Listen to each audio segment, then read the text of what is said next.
Well, friends, if you've been following along on the Project Spoonhead, you'll remember this bike was a 1975 Shovelhead, and it was pretty darn complete. And if you've been watching all of these videos, you've seen it transformed into this current configuration where it's just a rolling chassis. In the next few episodes, we'll tackle the rest of this bike and get it completely torn down to its basic bits. And as you can see, we are darn close to having this thing done.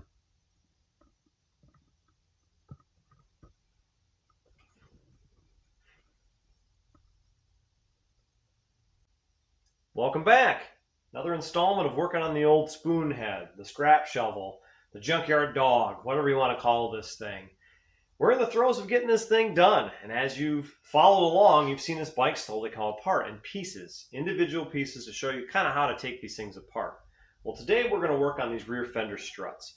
And if you remember from the last video, I told you there's a way to take this fender off without having to take it off from the struts in a complete unit. And I'm going to kind of show you that today and walk you through that process in case you're trying to save your paint job.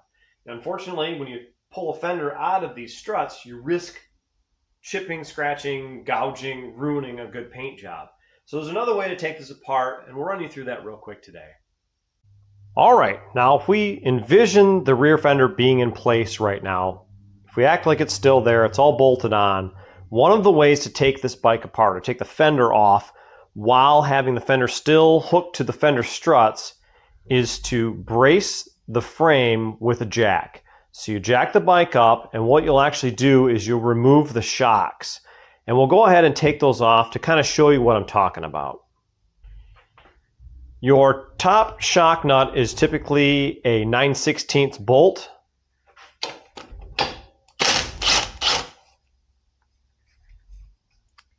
Your bottom is typically a 3/4.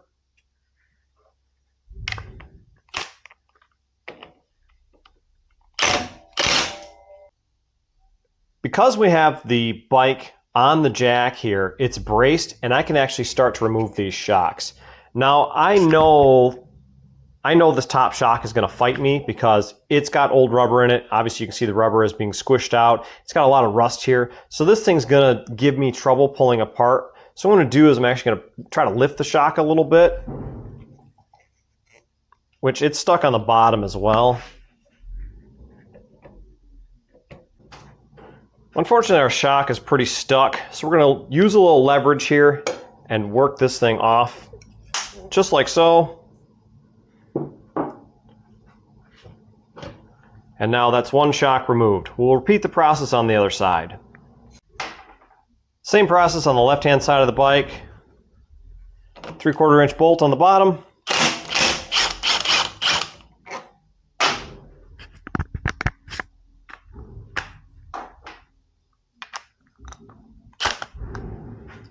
Half-inch nut on the top.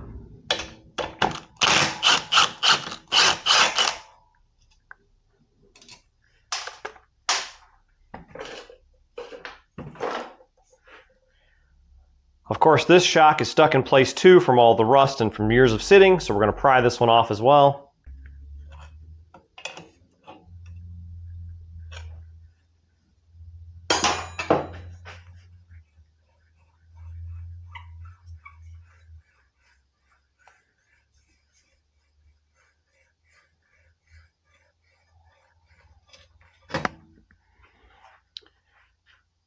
As you can see, these upper shock studs are completely rusted, and that's what helped everything to be stuck. I could have oiled these to get these off.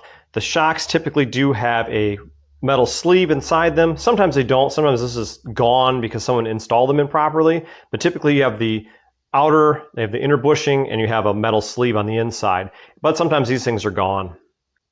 This is where you could run into a bit of trouble. Often these things are rusted so bad that they don't want to come apart easily. So we're going to see what these things will do today.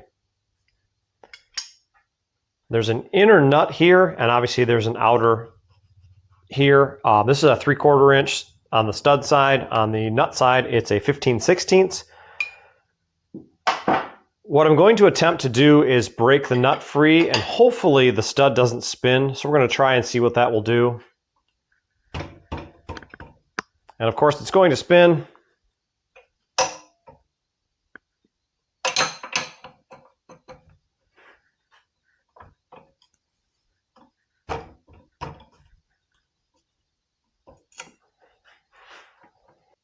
Now that we have the nut loose, we can go ahead and get on it with our ratcheting wrench here, and we should be able to take this off the rest of the way. When we pull this stud here, obviously you can see that this strut is going to come out with it. So this is your upper shock mount, this is your fender strut, and when you pull this, this is all going to come apart. Now, if the fender was still attached, it would still be mounted through the series of mount holes on the fender strut, and everything would be rigid and secure. Now, if you are removing the fender when you're taking everything off with the struts on the side still attached, you'll want to put some towels or some shop rags or something on top of the wheel to keep everything rigid, so that way the fender doesn't tip or fall off or risk being damaged. We'll go ahead and we'll pull the wrench real quick here. We'll pull our stud, and thankfully that came out easy. This is your upper shock stud. These are a later model Shovelhead.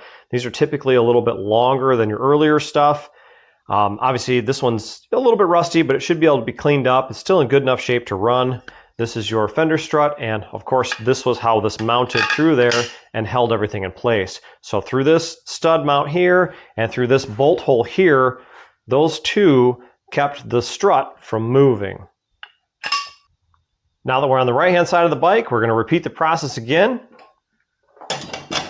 We'll see if we can get this one to loosen without spinning the wrench here. Sometimes they like to spin.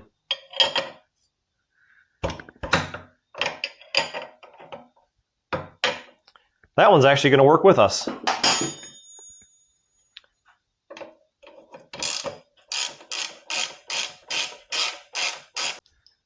One of the things that makes it difficult to get a socket wrench or a ratcheting wrench in is this ground cable mount.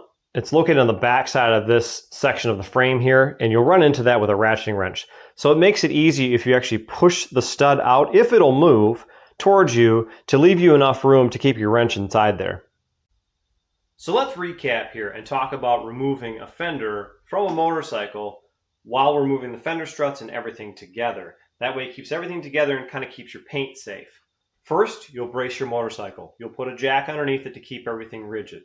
The reason why you're doing this is because you're taking the shocks off, and the shocks are holding everything together.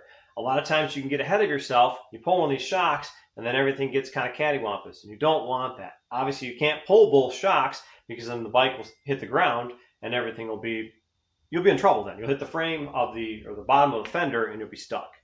So with the jack in place, what you'll do is you'll take off your shocks, and then you'll pull your two shock studs and your two frame bolts here that actually hold the fender and the struts to the frame. So there's the two bolt holes, one for your upper shock, one for your bolt that goes through to the frame itself, and that keeps everything together.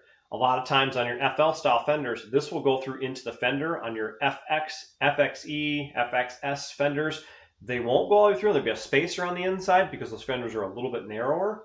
But once you have those removed, you can actually grab the fender struts and you can pull this forward and lift the fender off and out of the way. That keeps everything intact. And then you can take off each side of the struts independently and not risk, scratching your fender. Well, friends, that's a quick and easy one today. I hope that video helped you, figure out how to take off a fender without scratching the paint, or gave you an idea on how fender struts come apart. If you have questions or comments, drop them in the comment section below. Let me know how I did.